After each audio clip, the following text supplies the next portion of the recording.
we even doing in this meeting? Big stuff. He said, what are we even doing today? I can't sit there and watch you but so long. I'm like, it has to be. Are you saying I'm not I can't entertaining? look at it till like 10:30 at night, and I'm like trying to hold my eyes open. I just put her on my ears and roll. So you're saying the things that I need you to not really pay attention to, I need to put at the end of the agenda? You better So put it right at the now- very no, beginning. then I don't want you to pay attention to. Now Oh, I yeah, know where yeah. to put it. Yeah, Right. snickering in. I can say Check what it was out on the after a video. while. We're ready, guys.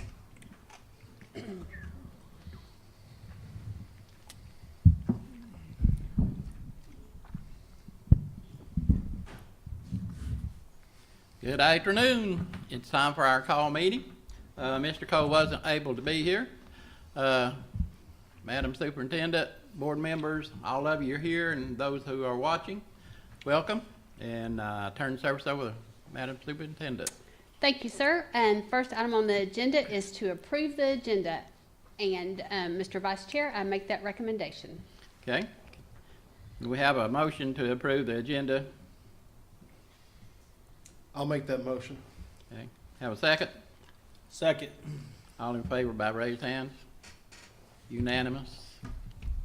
Thank you. And then the items under the superintendent's report is to update you all on some things. And then I also want to start using the work sessions as an opportunity to keep you all informed of new programs and initiatives that we have going. So Dr. Roof, if you will update us first on the school governance team report, and then.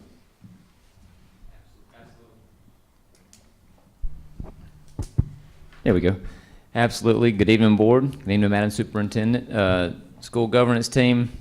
We did have some meetings between the board meetings. Blue Ridge Elementary here met. We did have a fundraiser request and a facility use request, and a lot of notable work that took place there at Blue Ridge Elementary. And East Fannin also had a meeting, and again, fundraiser request, and lots of notable work that took place there at East Fannin. And then West Fannin, we had fundraiser requests, field trip requests, and again, a good bit of notable work that needed to take place there at West. And middle school, no requests. However, we did have the notable work there that took place at the middle school.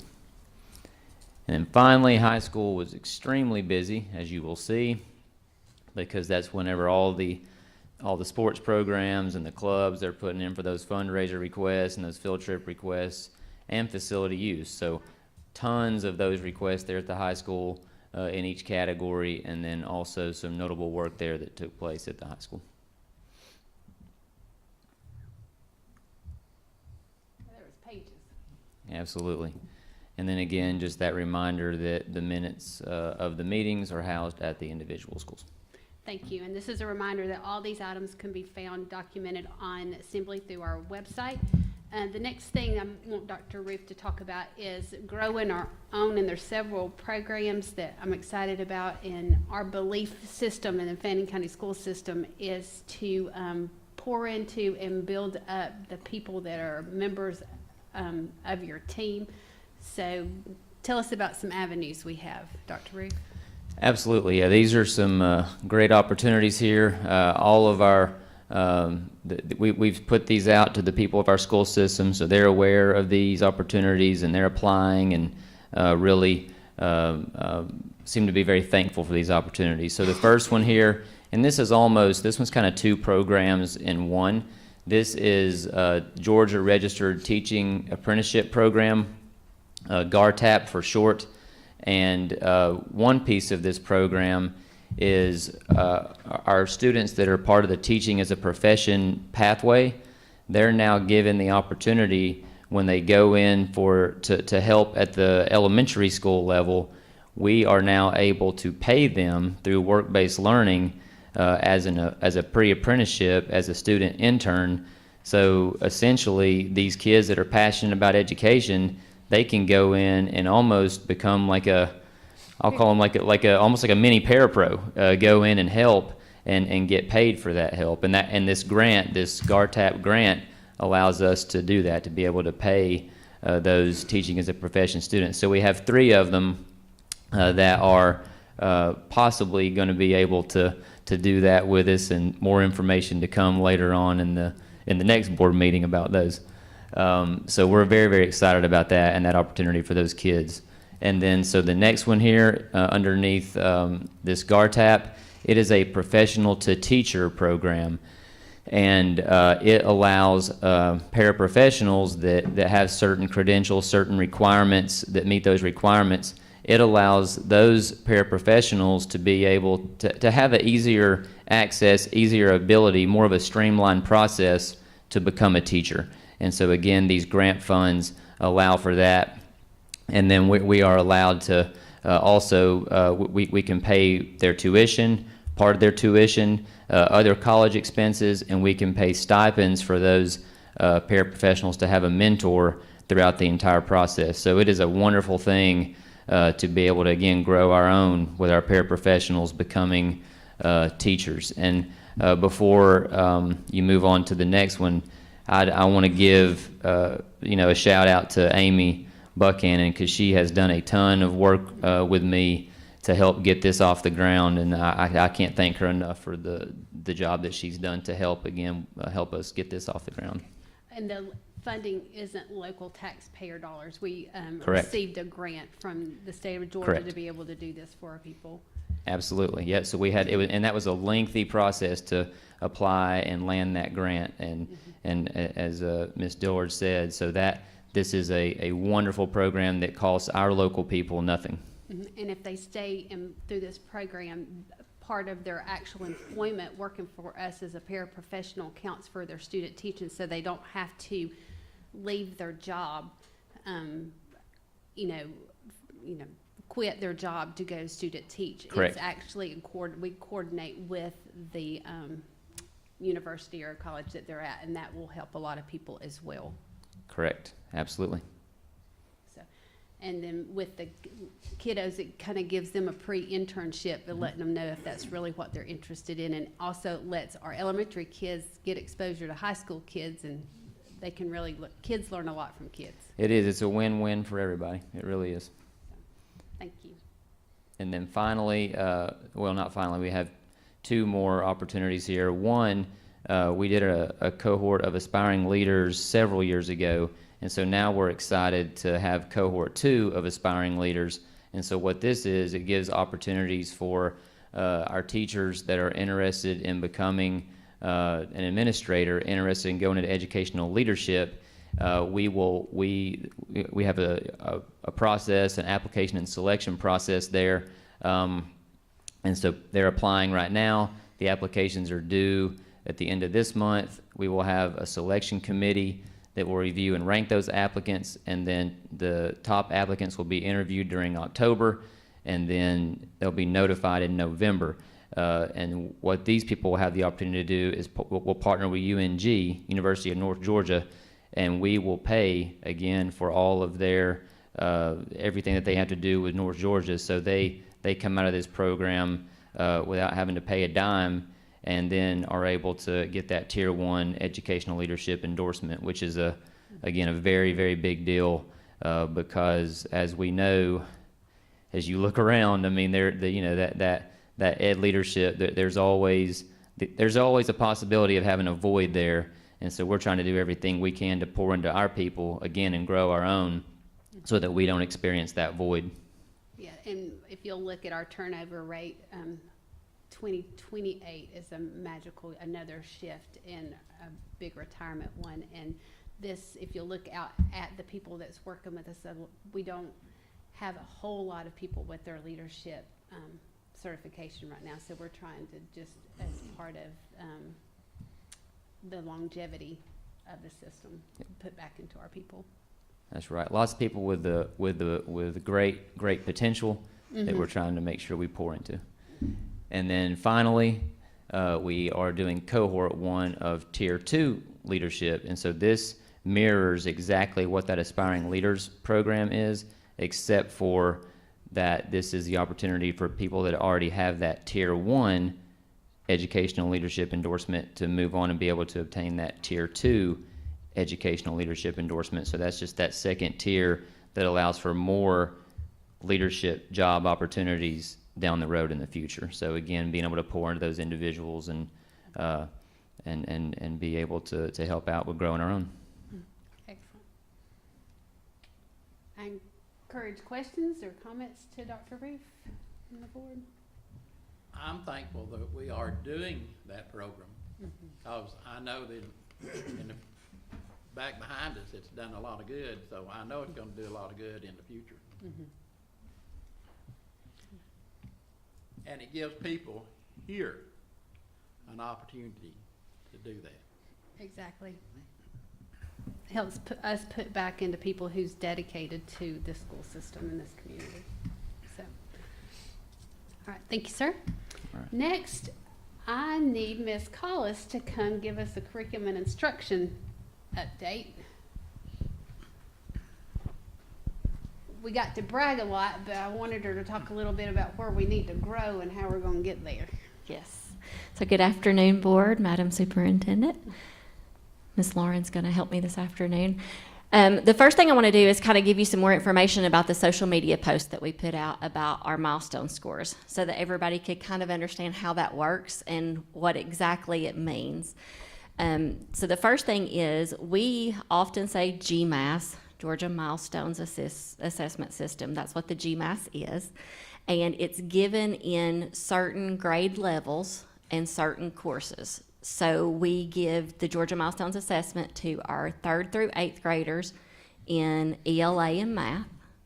And then science is in our 5th grade and our 8th grade. And then we do social studies in 8th grade. And then in the high school, when you start getting high school credit courses, the milestones are course specific. So we give them milestones in English Composition 2, which kids will now take as sophomores. We give a milestones assessment in algebra, which our students take as sophomores. We give a milestones assessment in physical science that our students take in 8th grade, and then in biology that most of our students take as sophomores. And then in U.S. history, which our students currently take as juniors. So the difference between what we would call an end of grade assessment or an end of course assessment is if it's for high school credit or not. If it's for high school credit, then it's an end of course. But for everybody else, it's just at the end of the grade. So those are scored on 4 levels. So levels 1 through 4, 4 being the highest and 1 being the lowest.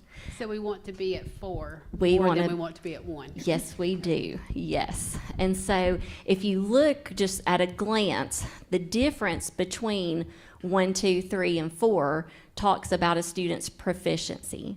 So if you're level 1, you're a beginning learner, and you haven't demonstrated that you quite understand all the standards for that grade or for that course or for that subject. If you're level 2, you started to demonstrate understanding. You're getting there, but not fully there yet. Level 2 is considered passing. If you want to look at it like if it's a pass-fail, level 1 would mean that you scored below the pass mark, but level 2 brings you up to the passing mark. Level 3 shows that you are proficient in the standards. So if you want to look at that as like a good solid B student, that's a good level 3. That would be our expectation for getting our kids to be there. And then level 4 shows that they're advanced. They're beyond proficient. They're beyond that solid B. These are the A's. These are the ones that have really shown that they really have a great grasp of what the standards are. So then we go to what we bragged about. We bragged about our students outperforming the state average and the Pioneer RESA average. So Fannin County School District kids scored better than the state and Pioneer RESA in kids who were proficient or partially proficient. So we scored those kids who are scoring levels 2, 3, and 4 combined. And we did it in a lot of areas, as you can see from our post. There are 14 districts in our Pioneer RESA. Our RESA is a very competitive RESA. This shows you right here that our kids are hanging in there with the best of the best. and that we've outperformed the state as a whole as well in these areas. But that's can't not all stop there there. is to it. Yep. That's right. And so on the next slide, there are areas that we still need to improve in. And it's interesting. So I put a little asterisk by 6th grade, 8th grade, and then biology up there, because we outperformed the state and we outperformed RESA, but all of us need to get better here. These are areas that we still need to grow in as a district. These are our trouble spots. These are the spots that we've got more kids underperforming than we're okay with. And so even though we bragged on 6th grade ELA and 8th grade science and biology, we also acknowledge that we can do even better. We can keep growing in those areas. And so these are the areas that we've targeted to really put a focus on improving, to get more kids out of level 1 and into levels 2, 3, and 4. So what I need you to know is milestones are not the end-all be-all. And they are not what tell us everything that we need to know. And they are not the deciding factor in how intelligent a student is. They're that end measurement that we get that gives us a common language that we can talk about across RESAs, across the state. It's a common measurement. But we're smart enough around here to know, too, that there are other things that we need to be looking at as well that can kind of help us zone in, because some kids may not test well. Some kids may have had a really bad day that morning. Things happen. And so we have to look at other things also.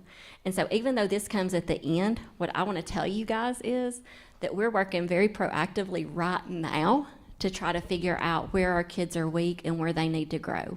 So we've screened every student. Part of that is part of the law in K through 3, but we've screened all of our kids to say, where are we starting this year? What does it look like with where we're at this year in our skills? And then after we screen them now, we start looking at this. And so if you look up here, this pyramid is how we refer to the way that we instruct students. So a tier 1 is everything that just happens in the general classroom. This is just the general instruction that a teacher is given to students. And then you have something called tier 1 differentiated instruction. And so that means you've got your teacher, she's given the general information, but she's also doing different things for different kids based on where they are and what they need. And so she can hit those high-level learners with giving them something a little more advanced or accelerated.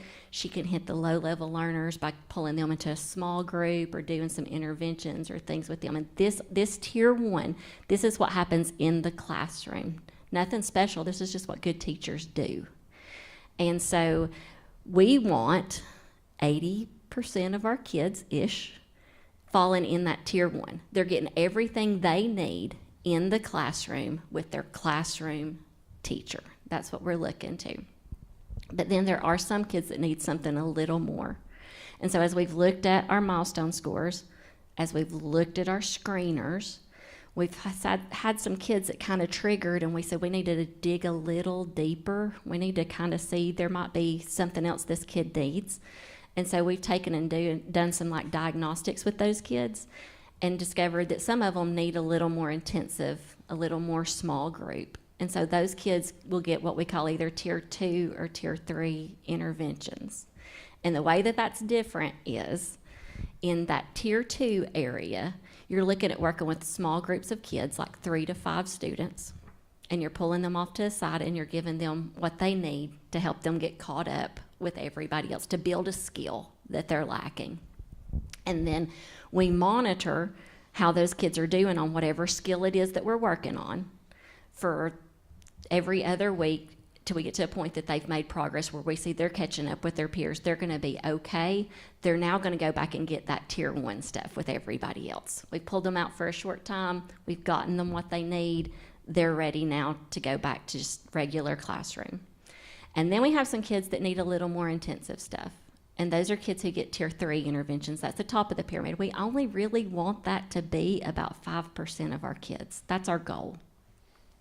So on those kids, it's 3 to 5 students, but I always say 1 to 3. Like, we want that small group of kids that we can really get them exactly what they need. And then we monitor those kids every week till we see how they're making progress, if they're making progress. And here's the thing about interventions. And if you've ever coached, you know, like, everybody doesn't get things the same way. And so if we're trying an intervention and a kid's not growing, then we need to move that intervention out of the way and we need to find another one. It's not that the kid can't learn. It's that the kid needs it somehow a little differently. And so that's why we monitor them so frequently, because if we're not making progress, then we're not going to keep beating our head against the wall with that one. We're going to try something different. We're going to try something else.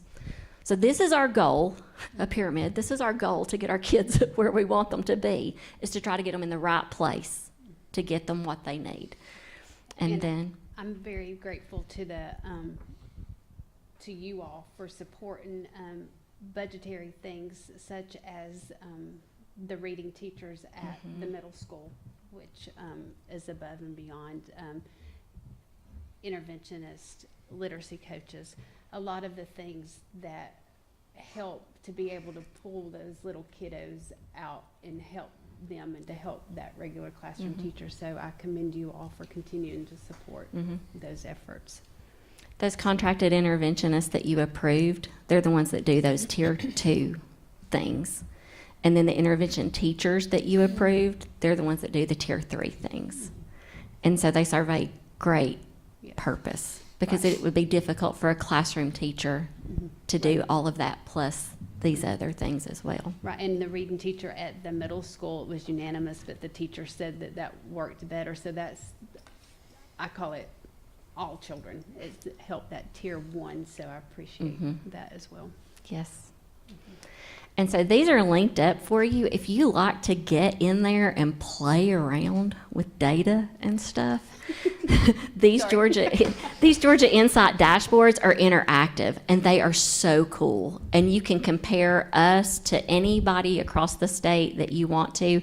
You can look not only at like student performance, but attendance is in there, behavior is in there, all of the things that the state looks at to measure us. It's an interactive place that you can go to see how we stack up against other people. So it's a great tool.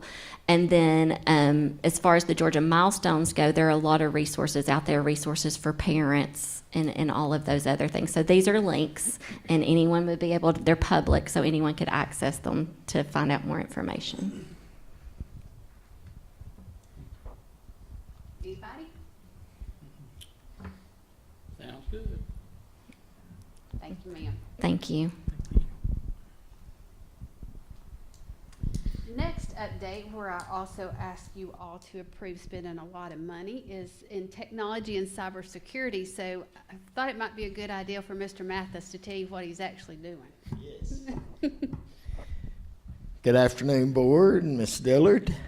I want to try to teach you a little bit about cybersecurity this afternoon and why it's important. And like Ms. Dillard said, we do spend quite a bit of money there, but it is much needed. So I've started with a definition of cybersecurity, and I kind of came up with that on my own: keeping our people, data, and systems safe from digital threats, and we're protecting privacy, accuracy, and access to teaching and learning to continue without disruption. So that is the main goal, is to keep everything running and working. You know, a lot of what is done in technology is done in the background, which is good. And as long as everything's working, everybody's happy. And so protecting everything and keeping everything running is a big part of cybersecurity. And then I broke it down there, as you see, into those 3 words of confidentiality. We, as a school district, have a lot of confidential information. And so threat actors love to get that, you know, to try to extort money out of us. So a couple of examples are student records and emails. And then the integrity is to make sure that all of our information can't be changed or altered, like our Google Drive files or grades in Infinite Campus, our students, and then availability, like I said, just keeping everything running from the internet to payroll.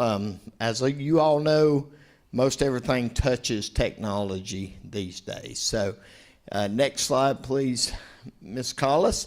Why is it important? This is interesting information here.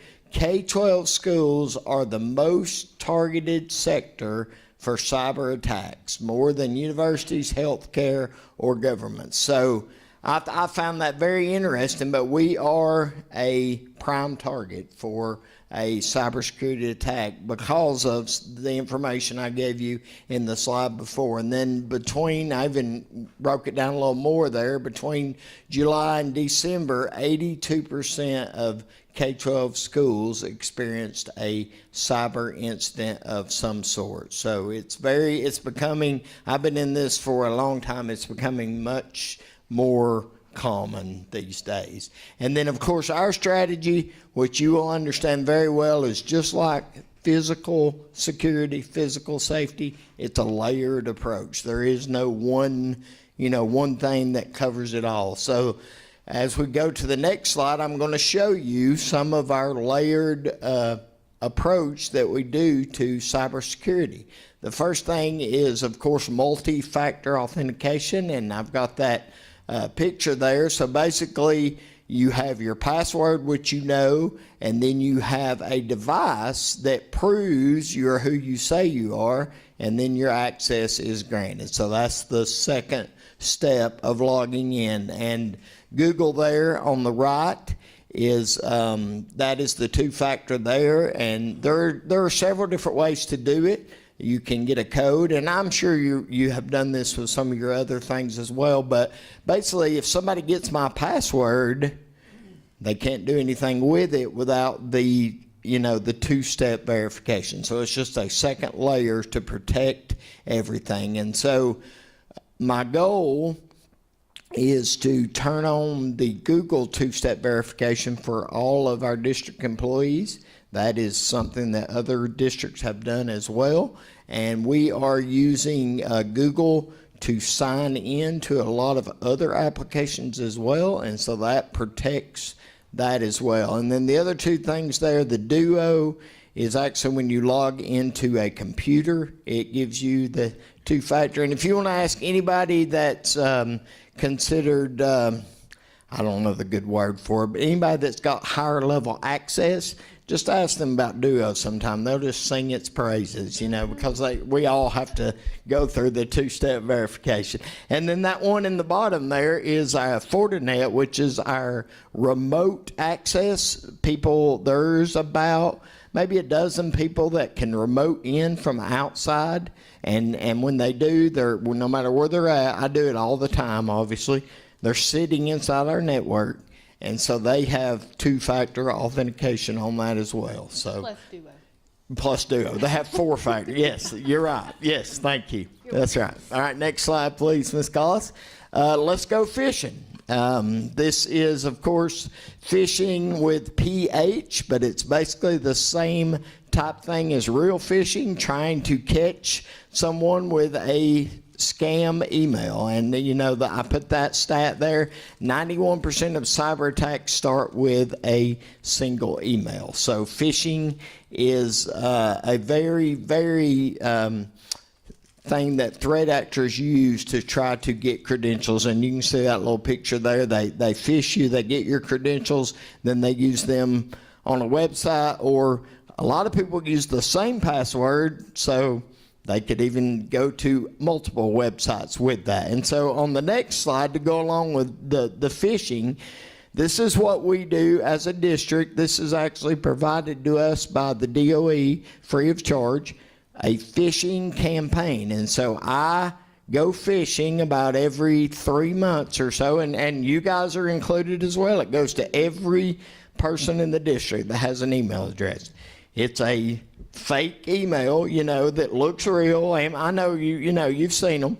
And so if you click on that, it will tell you you've failed a simulated phishing attack, and then I'll follow up with some training for you to do.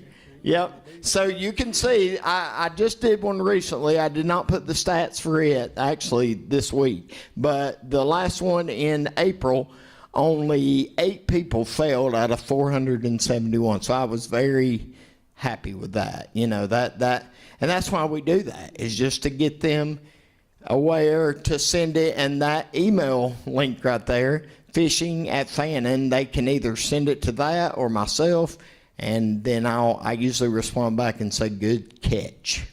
Get it? Funny, huh? Yeah, good catch. But I will say, honestly, they are very well trained, and they sometimes send me things that are legitimate, but, you know, just got them used to doing that and, you know, and that process and being wary. Just, it is no different than I pull up at a school and they're like, you know, whose vehicle is that out there? Who is that? It's kind of the same type thing, just to be wary of that. Next slide, please. The top here, I know this is a lot of information, but the top is our content filter. So all devices inside our network, which our network is the biggest one in the county with the most devices, are filtered. We were required to do that. It's called SIPA compliance, but they are filtered, so it blocks a lot of malicious links that people can get to if they're not inside. So that helps a lot with security. And it also reports on keywords, you know, that are alarming or whatever, and then those are sent on to admin to check into. And then the bottom there is the actual dashboard of our firewall. It's a next generation firewall, and you can just kind of see briefly there of how much things. So it sits on the edge of our network, so all traffic out to the world goes through that firewall. So it protects us coming in and going out. This is something, this is probably one of my biggest accomplishments that makes me sleep a little better at night. This last year, I was awarded a cybersecurity grant from the DOE, and this company here, Sinary Cybersecurity, they are what's called a SOC, SOC. So they monitor security 24/7, all the time. They're monitoring. They have a device that sits inside our network, and they monitor, and they'll email me or call me if they see something suspicious, and they even have the ability to take action themselves should something, you know, start or go awry. So that makes me feel a whole lot better as far as, you know, protection from the cybersecurity side. And then on the next slide, they just sent me this this week. They actually do this every 3 months. They do what's called a penetration test. They try to get into our network from the outside. And they email me and they say, hey, this. So I started this when I got that grant last year. There were about a dozen things on there. And as you can see, as of this one, they said they did not find anything. So I'm happy about, you know, I mean, you're never 100%, but that makes me feel really good. And they'll do that in 3 months and tell me something else that might need to be taken care of. These two applications are what we monitor our students and all the data and things like that. The line-wise at the top, both of these monitor all Google Drive files, all documents typed, all searches as well, and things like that. And just like I said on the content filter, anything alerting on these or concerning on these, I send it straight to the admin, and they jump right on it. And when I've done a few this week as well, you know, I mean, not just, you know, self-harm, mental health, anything like that. You know, we're just trying to protect our kids. And so I send that, and they get right on that and take care of it. So those are great. Backups are, of course, the last line of defense, but they're very important. Should we have an event, a ransomware event, you know, where they encrypt all our data or whatever, then the last thing you have is your backups. And so we have three different sets of backups, with one of them being actually what they call an air gap, meaning it backs up off-site somewhere. So we have two in-house and then one off-site as backups. And then the last slide here is audio enhancement.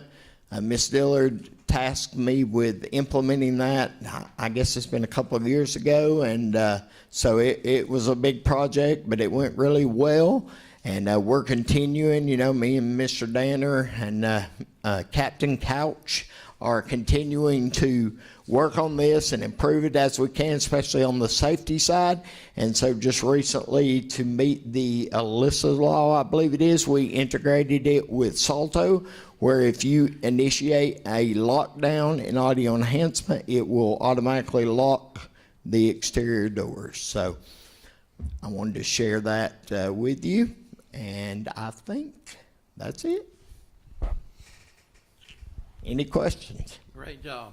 Thank you. Great job. Thank you. Yeah, excellent, excellent. And that's before you ever get to the devices that the kids and everybody has in their, that's just the back end of everything. That's Right. not, Yeah, kind of like I shared, Ms. Dillard, Yeah. that's kind of the part that nobody ever sees or knows about. That is correct. exactly. Excellent. Thank sir. you very much.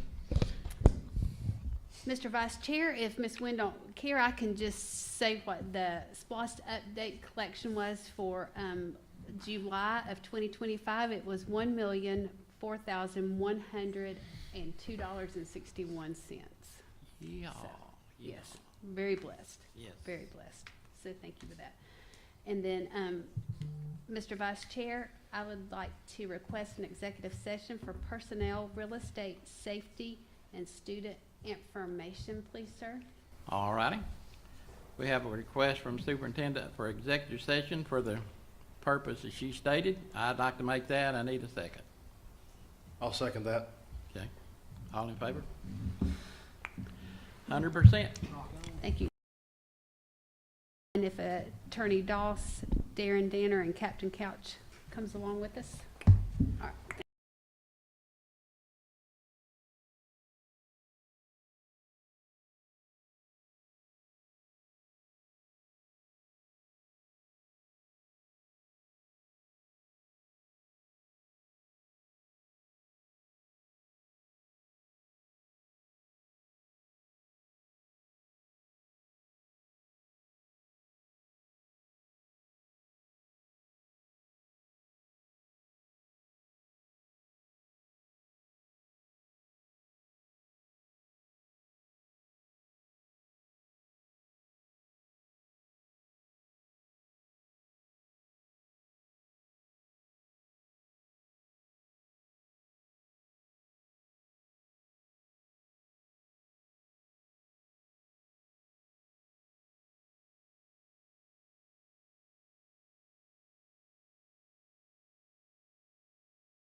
lot of sugar. At this time, I need a motion to come back into our call I'll make a meeting, please. motion that we return to our meeting. Have a second? Second. All in favor? Good. Following executive session, no action was taken. Ms. Superintendent? Thank you. With that, I would like to just take you to agenda item number 5, which is adjourn, sir. Need a motion to adjourn. Motion to adjourn. Got a second? Second. All in favor? Amen, brother. Yeah. All right, go find more. Yep.